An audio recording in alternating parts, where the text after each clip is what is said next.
Welcome to this brief pause in the midst of annual conference. My name is Christine Bowden, and I'm a member of the Living Well team. I'm going to be talking about touching resurrection. The first resurrection happened on the first Easter morning, and we continue to look back and to celebrate that day year after year. Since time only moves in one direction for us, that historical event is receding into the past. Time is one limit of what we can perceive. But time is a part of creation. It does not exist independently. It cannot limit what the Creator can do. From that wider perspective, we can envision resurrection as the intersection of God's purpose with the power of God's love. This is the moment that God ignites a new creation and instantly illuminates all of time in every direction and dimension.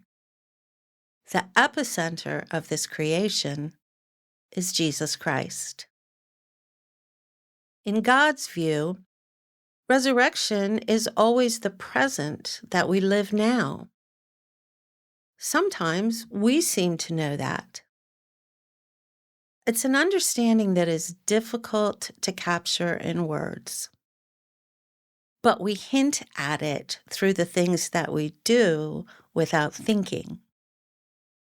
The church has never lost the impulse over millennia now to look to the moon, the sun, and the earth to determine the date of Easter. This is subtly extraordinary. This is not our usual habit. We prefer regularly scheduled dates. We like to determine the sequence. But for the celebration of resurrection, we don't consult the calendar. We rely on creation. Perhaps we recognize resurrection in awakenings that we see in the spring. Perhaps we feel the cycles of the seasons and hear an invitation into deeper, fuller experience of the ways and the purposes of the Creator. One more time now, so graciously and so reliably, the interlaced movements of creation are carrying us out of the cold and into the light of the sun. The cycles of the seasons are more than an analogy or an illustration. Creation itself is resurrection incarnate, time and time again. Creation lives the life of Christ.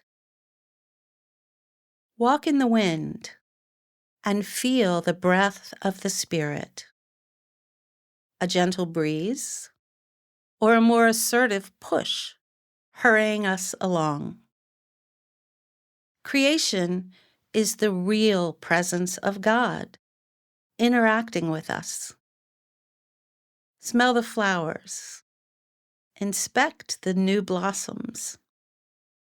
They are more than beauty, because they are the beauty of God's grace enacting resurrection, and they reach out to share with us. Is it warm? Is it cold? We can't walk outside without feeling that presence of God in our shivers or our sweat. The sun shining on warming faces, the air entering and leaving our lungs is resurrection, moment by moment, forever and always.